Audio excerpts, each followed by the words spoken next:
Hello everyone, so কেমন আছো তোমরা সবাই? তো আজকে তো ক্রিসমাস, তো তোমাদের সবাইকে মেরি ক্রিসমাস। তো আজকে তো আমি সকাল সকাল ঘুম থেকে উঠে আমার যে ঘরটা আছে সেই ঘরটাকে সাজিয়ে নিয়েছি। খুব বেশি কিছু জিনিস দিয়ে আমি সাজাইনি, একটু সিম্পলের মধ্যে আমি আমার ঘরটাকে সাজিয়েছি।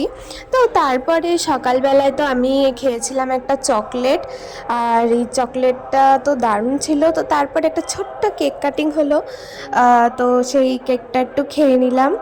তো তারপরে তো মানে আজকে কেক খেয়েই কেটে গেছে, আমি সকালে আজকে ব্রেকফাস্টও কিছু করিনি।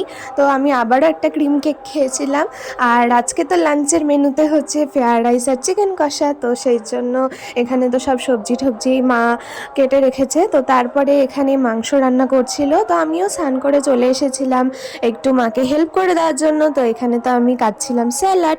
তো এই দেখো, এটা হলো আমার লাঞ্চ। তো দেখো কি সুন্দর লাগছে, তো খেতেও তো দারুণ হয়েছিল। তো এখানে চিকেন কষা, ফ্রায়েড রাইস, স্যালাড, বেগুনি সব আছে, লাস্টে চাটনি পাঁপড় মিষ্টি ওগুলোও ছিল, কিন্তু ওগুলো আমি ভিডিওতে নিতে পারিনি। তো তারপরে আমি রেডি হয়ে গেছিলাম সুন্দরভাবে। তো আজকে একটা ক্যাফেতে যাওয়ার কথা আছে, তো আমরা বন্ধুরা মিলে সব ক্যাফেতে যাচ্ছিলাম।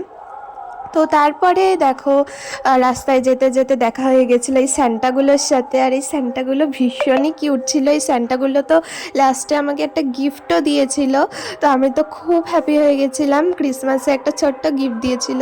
তো আমরা তো তারপরে চলে গেছিলাম ক্যাফেটাতে।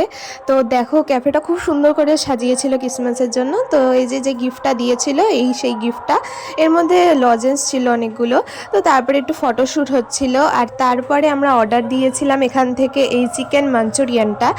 তারপরে আমরা চলে গেছিলাম আরেকটা রেস্টুরেন্টে, যেখানে গিয়ে বিরিয়ানি অর্ডার দিয়েছিলাম। So that's it for today.